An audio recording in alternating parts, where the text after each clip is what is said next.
एक budget dash cam लेने का डिसीजन तब तक सिंपल लगता है जब तक आपने मार्केट एक्सप्लोर करनी शुरू ना करी हो। एक बार ऑप्शंस देखना शुरू तो करो, वैरायटी ही वैरायटी है और कंफ्यूजन भी उतनी ज्यादा है। और ये कंफ्यूजन आपको ना हो, इसीलिए हम एक नहीं, दो नहीं, बल्कि तीन तीन टॉप डैश कैम्स को कंपेयर किया, जिससे रिजल्ट भी पता लगा, फीचर्स भी पता लगे कि इसमें सबसे ज्यादा आते हैं, कौन सा बजट फ्रेंडली है और सबसे बढ़िया क्वालिटी किसकी है। साइड बाय साइड कंपैरिजन किया, तभी तो सही रिजल्ट सामने आया।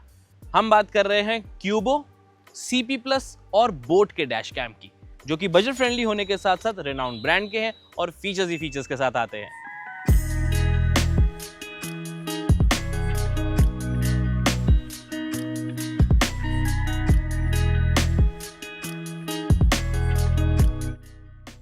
कुछ दिन पहले ये कहानी शुरू हुई जब हमने रिसर्च करनी शुरू करी और पता लगा ये तीन ब्रांड्स हैं टॉप के। सिमिलर प्राइस पे भी आ रहे थे ये डैश कैम सारे के सारे। तो क्या था, ऐड टू कार्ट किया और परचेज किया। जैसे ही घर आए, अनबॉक्सिंग से रहा नहीं गया, तो पहले देखे क्या क्या मिल रहा है, मेमोरी कार्ड्स कौन से सपोर्ट करते हैं। सीपी प्लस के साथ तो सीपी प्लस का मेमोरी कार्ड ही ऑर्डर किया ताकि बेस्ट रिजल्ट भी मिले, क्योंकि रेकमेंडेड तो वही था ना। ऑन पेपर ना ये सब एक जैसे से लग रहे थे, लेकिन रिजल्ट तो चाहिए था, इसीलिए तीनों को एक ही गाड़ी में इंस्टॉल किया। सारे टेस्ट सेम रखे, सेम रूट रखा, दिन में रात में हीट टेस्ट भी किया, स्टोरेज टेस्ट भी किया, ऐप भी सबकी चला के देखी कि अल्टीमेट एक्सपीरियंस आपको किस में मिलता है। तीनों ही कैमरास को एक साथ इंस्टॉल किया ताकि एक्यूरेट फुटेज आए, एक जैसी फुटेज आए, एंगल एक जैसा रहे। लेकिन सबसे पहले बात करते हैं बिल्ड क्वालिटी और डिजाइन के बारे में। बहुत इंपॉर्टेंट होता है, क्योंकि जब मैं ऑनलाइन देख रहा था तो सब सेम से लग रहे थे, लेकिन जब इंस्टॉल कर रहा था ना तब समझ आया। क्योंकि क्यूबो में अच्छी एडवांटेज ये मिल जाती है कि ये 360 डिग्री घूम जाता है। इसका मतलब ये है कि अगर आपको कैबिन में अंदर रिकॉर्ड करना है तो आप इजीली कर सकते हो। ये 360 वाली जो ऑप्शन है ना, ये सिर्फ और सिर्फ आपको क्यूबो में ही मिलती है। अगर आप इसको घुमाना चाहते हो नहीं हो पाएगा। बोट को आप सिर्फ ऊपर और नीचे थोड़ा सा एडजस्ट कर सकते हो एंगल सेट करने के लिए। Same goes with CP plus, हल्का सा एडजस्टमेंट ही हो पाती है, बट ये पूरा 360 डिग्री घूम जाता है। इसकी फंक्शनैलिटी, प्रैक्टिकलिटी ज्यादा सेंस बनाती है। रही बात बोट की डिजाइन की, थोड़ा मॉडर्न और थोड़ा नीट एंड टाइडी सा लगता है। इसका लॉक अनलॉक फंक्शन भी काफी स्मूथ है, लेकिन फ्लेक्सिबिलिटी पॉइंट से थोड़ा लगता है यार, काश ये भी 360 रोटेट हो जाता तो मजा आ जाता। सीपी प्लस जहाँ पर प्लेन एंड सिंपल, जो इसने काम करना है भाई वही काम करना है, सीधा सीधा रखो, थोड़े एंगल चेंज पीछे कर सकते हो। अब टेस्टिंग की बारी। जब डे कंडीशंस में इन तीनों डैश कैम्स को कंपेयर किया गया तो ऑब्वियसली क्यूबो और बोट दोनों के पिक्सल काउंट ज्यादा होने की वजह से 1296 पिक्सल की फुटेज मिलती है, जबकि सीपी प्लस में 1080 की। तो थोड़ी सी क्लैरिटी, एक क्रिस्प इमेज इन दोनों की ज्यादा अच्छे तरीके से आई। नंबर प्लेट्स की जहां तक बात आती है तो मूविंग ट्रैफिक हो या स्टैटिक हो, तीनों ही डैश कैम्स में आपको इजीली नंबर प्लेट्स देखने को मिल जाती है। अब ऐसे एक एक डैश कैम को देखो तो सब बढ़िया लगेंगे, कोई दिक्कत नहीं, लेकिन जब कंपेयर करने लगते हो तो पिक्सल काउंट की वजह से कहीं ना कहीं बोट और क्यूबो दोनों बेटर करते हैं परफॉर्म सीपी प्लस से। अब आप सामने देख सकते हैं गाड़ी है, नंबर प्लेट की विजिबिलिटी तीनों के साथ कंपेयर करेंगे, तीनों कैमरास की क्वालिटी चेक करेंगे कि किसकी बेस्ट आई। अब सामने वाली गाड़ी का नंबर प्लेट देख सकते हैं तीनों ही क्वालिटी में। अब ऐसे सामने से कोई रॉन्ग साइड ट्रक आ जाए तो आपके पास प्रूफ तो होना चाहिए ना। ऐसे रॉन्ग साइड से गाड़ियां भी आ सकती हैं, और ज़्यादातर मैंने देखा है ये कमर्शियल गाड़ियां ही होती हैं। टैक्सी ड्राइवर्स को तो बहुत कॉन्फिडेंस होता है कि भाई हम जैसे मर्जी गाड़ी चलाएं, कोई दिक्कत नहीं।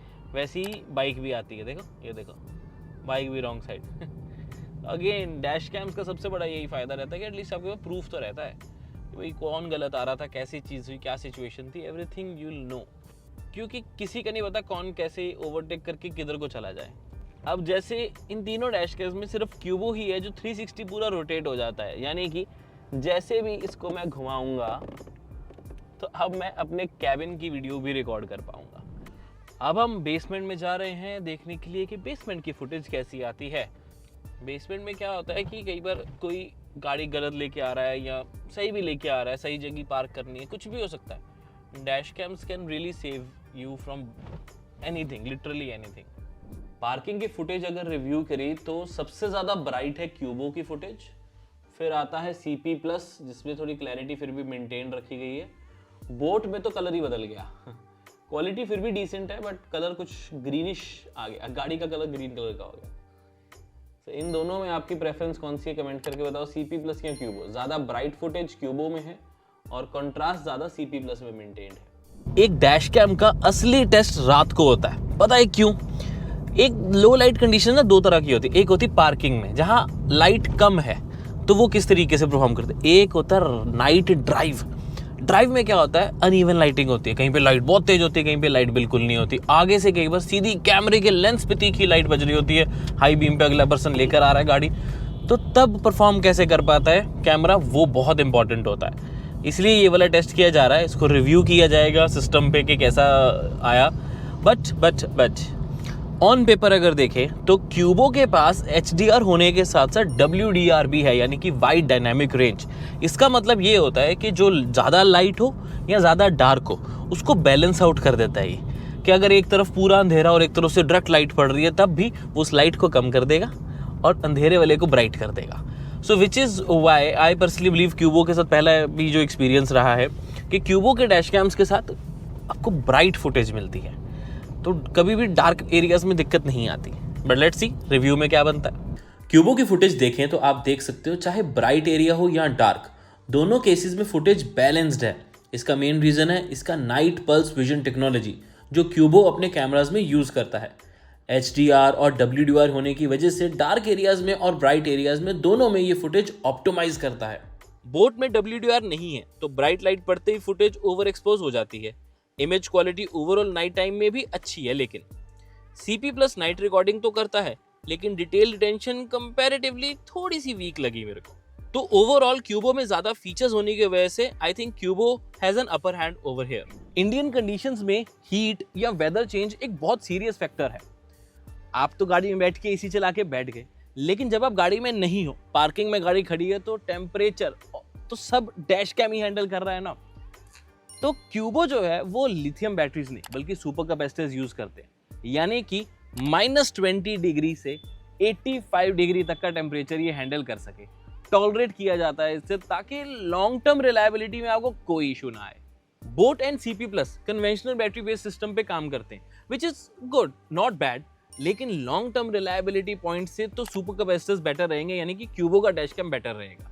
क्योंकि अगर कन्वेंशनल सिस्टम है तो डेटा करप्ट होने की टेंशन रहती है। इनफैक्ट CP प्लस के रिव्यूज भी हमने देखे तो लोगों ने यही कहा कि फाइल्स कभी कभी करप्ट हो जाती हैं कुछ, और वो शायद गर्म होने की वजह से ही हो रही हैं। एक छोटा पॉइंट लेकिन एक इंपॉर्टेंट पॉइंट यूजुअली हम मिस कर देते हैं, वो है स्टोरेज। कौन सा डैश कैम कितनी स्टोरेज सपोर्ट करता है। 256 GB in the case of boat, 512 GB in the case of CP plus and 1 TB storage in the case of Cubo। तो अगर आपके शॉर्ट ट्रिप्स वगैरह रहते हैं तो 256 GB is enough for you, लेकिन थोड़े ट्रिप्स लंबे आप फुटेज रखना चाहते हो तो 512 GB। और अगर आपको चाहिए कि यार पूरे ट्रिप की मेरे पास अच्छी खासी फुटेज हो, मैं पुराने से पुराने दिन का भी चेक कर सकूं, तो 1 TB is the one for you.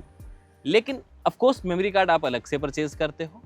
और सबसे इंपॉर्टेंट चीज, जब छोटा मेमोरी कार्ड होता है तो उस टाइम पे फुटेज ओवरलैप हो जाती है, ओवरराइट करी जाती है जो सबसे पुरानी फुटेज होती है।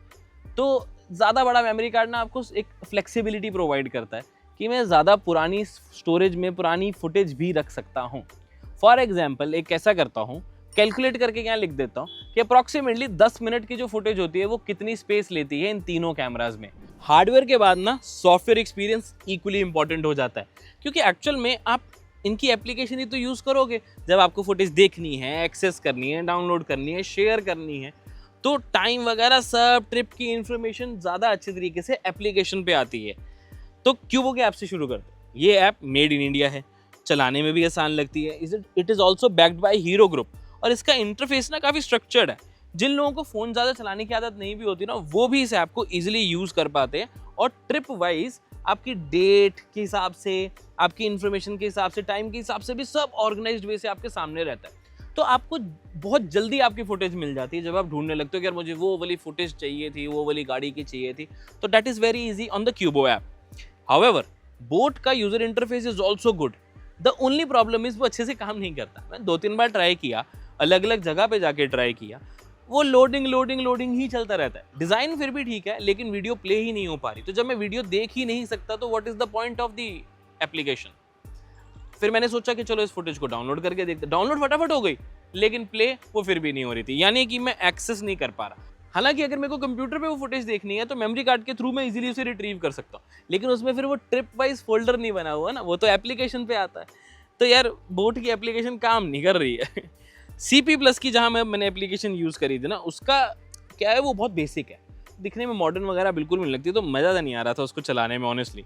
और मुझे पर्सनली लगता है कि जिस ऐप पे आप ज़्यादा अच्छे तरीके से खुशी खुशी चला पा रहे हो, एक दूसरा जो फुटेज चाहिए वो जल्दी रिट्रीव कर पा रहे हो, तो वही बेस्ट हुआ ना, क्योंकि इमरजेंसी सिचुएशन में तो आपको जल्दी से जल्दी फुटेज चाहिए होगी clean and neat and tidy interface के साथ, इंपॉर्टेंट है ना वो। और बाकी वैसे बोट और CP+ की जो एप्लीकेशन है ना, वो मेड इन इंडिया भी नहीं है, तो थोड़ा सा डाउट होता है यार। ओवरऑल एक इवैल्यूएशन अगर पूरी तैयार करें तो समझ ही आता है कि अगर आपको एक entry level basic solution solve करने वाला डैश कैम चाहिए तो CP+ एक अच्छी ऑप्शन है, जिसमें आपको सब कुछ बैलेंस्ड वे से मिल जाता है, काफ़ी बजट फ्रेंडली भी है। हाउएवर वो प्रीमियम फील नहीं आ पाती उसके साथ, थोड़ा बेसिक है। थोड़ा सा अबव जाते हो तो बोट का डैश कैम बढ़िया है, क्वालिटी अच्छी दे रहा है, एक फेमिलैरिटी है, एक क्लैरिटी मिल रही है आपको, ब्रांड का पता है थोड़ा सा। हाउएवर ऐप ही जब काम नहीं कर रही, वो अपडेट से शायद ठीक हो जाए, लेकिन मेरी ये सजेशन उतनी ज़्यादा नहीं है बोट के डैश कैम के साथ। हाउएवर अगर आपको एक ऑलराउंडर पैकेज चाहिए, आपको चाहिए मेरी एप्लीकेशन भी सही से चले, आपको चाहिए कि डैश कैम की क्वालिटी क्लैरिटी भी सब मिल जाए, और क्यूबो के साथ एक एडवांटेज है कि वो काफ़ी देर से डैश कैम बनाते आ रहे हैं, तो रिसर्च एंड डेवलपमेंट में टॉप नॉच है, तो उस वजह से आपको आई थिंक क्यूबो लेना चाहिए। बोट और क्यूबो सिमिलर प्राइस पर हैं, लेकिन वैल्यू फॉर मनी ज़्यादा क्यूबो का डैश कैम है। मैं बताता हूँ कैसे। अगर लॉन्ग टर्म रिलायबिलिटी के बारे में सोच रहे हो, क्योंकि आपको टेम्परेचर वाला सीन, सुपर कैपेसिटर्स ज़्यादा हीट ही कर सकते हैं, 360 डिग्री रोटेशन आपको मिल जाती है, एप्लीकेशन काफ़ी बेटर है, रिसर्च एंड डेवलपमेंट पॉइंट से बेटर है, तो आई थिंक क्यूबो एक ज़्यादा अच्छी ऑप्शन रहेगी अगर आप एक लॉन्ग टर्म रिलायबिलिटी पॉइंट से सोच रहे हो तो। Now what is your opinion? Do let us know by commenting below. मुझे ज़रूर बताओ कि आपको तीनों में से कौन सा ज़्यादा सही लगा, आप अपनी गाड़ी के लिए कौन सा परचेज करोगे। ये कंपैरिजन कैसा लगा वो भी ज़रूर बता देना। ये साइड बाय साइड कंपैरिजन आपके लिए स्पेशली किया गया ताकि आपको भी एक्चुअल आइडिया मिले, आप फील कर सको कि कौन सा डैश कैम बेस्ट है आपके लिए। मैं मिलता हूँ आपसे अगली वीडियो में। Until then, drive safe, take care, I love you guys, bye bye। Dash cam एक सेफ्टी सिक्योरिटी फीचर है, कॉम्प्रोमाइज मत करना, सोच समझ कर ही लेना, ठीक है।